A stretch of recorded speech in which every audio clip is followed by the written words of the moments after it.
हरियाणा के विधानसभा चुनाव में भारतीय जनता पार्टी ने तीसरी बार जीत का परचम लहराते हुए सभी रिकॉर्ड ध्वस्त कर दिए हैं।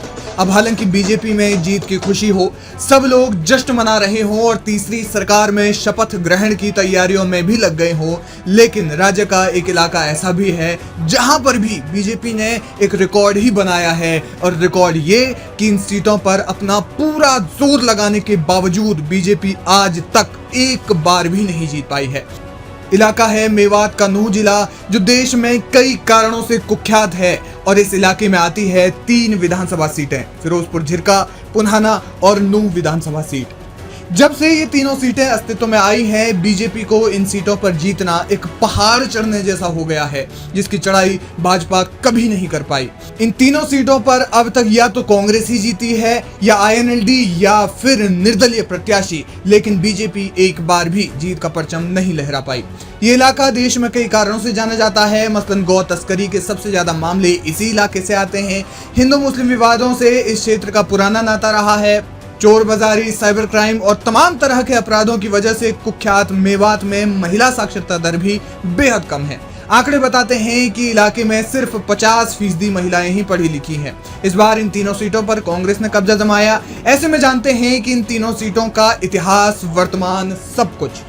पुनाना सीट से मोहम्मद इलियास ने अपने चचेरे भाई एजाज खान को 80,000 से ज्यादा वोटों से हराया। खास बात यह है कि यहां पर बीजेपी तीसरे नंबर पर रही। दूसरे स्थान पर निर्दलीय प्रत्याशी राहिश खान रहे, जिन्होंने 31,916 वोटों से जिन्हें हार का सामना करना पड़ा। मोहम्मद इलियास इस सीट से मौजूदा विधायक भी हैं। वहीं बीजेपी ने एजाज खान को प्रत्याशी बनाया। एजाज खान पहली बार चुनाव लड़े हों, लेकिन पहली बार में ही वे इतने बड़े अंतर से चुनाव हार गए। वहीं मोहम्मद इलियास 2 बार से विधायक रह चुके हैं।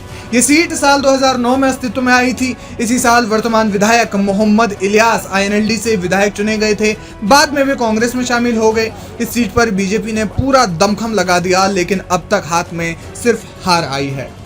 फिरोजपुर झिरका सीट की बात की जाए तो यहां से ममन खान ने जीत दर्ज की। उन्होंने बीजेपी के नसीम अहमद को 98,441 वोटों के बड़े अंतर से पटखनी दी। खास बात यह है कि नसीम अहमद 2 बार विधायक रह चुके हैं। तीसरी बार विधायक बनने की इच्छा में वे बीजेपी से चुनाव लड़े, लेकिन एक तरफा अंतर से चुनाव हार गए।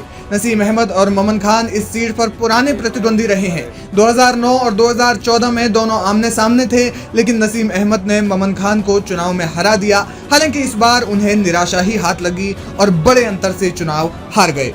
नूह सीट पर आफताब हुसैन ने 91,933 वोट पाते हुए दूसरे नंबर पर रहे आईएनएलडी के प्रत्याशी ताहिर हुसैन को 46,963 वोटों से मात दी। इस सीट पर भी बीजेपी तीसरे नंबर पर रही। हालांकि यहां उन्होंने हिंदू चेहरे को प्रत्याशी बनाया, यानी मेवात इलाके की तीनों सीटों पर बीजेपी हारी सो हारी, लेकिन 3 में से 2 सीटों पर तीसरे नंबर पर रही। नूह में हुए दंगों के बाद बीजेपी की स्थिति इस सीट पर खासी कमजोर हुई, जिसका असर 8 अक्टूबर को आए चुनाव परिणामों में भी देखने को मिला। इस बार यहां हिंदू बनाम मुस्लिम प्रत्याशी के बीच चुनावी जंग थी, जिसे कांग्रेस के आफताब हुसैन ने जीत लिया। राजनीतिक पंडितों का मानना है कि नूह दंगों का असर इस इलाके की तीनों सीटों पर सबसे ज्यादा देखने को मिला। इस इलाके के बारे में कहा जाता है कि यहाँ हिंदू और मुस्लिम दोनों समुदाय के लोग कट्टर हैं। तीनों सीटों पर कांग्रेस के अलावा निर्दलीय प्रत्याशी कई बार जीत गए, लेकिन भारतीय जनता पार्टी एक बार भी कमल नहीं खिला पाई। कब तक नहीं खिला पाएगी, कोई नहीं जानता।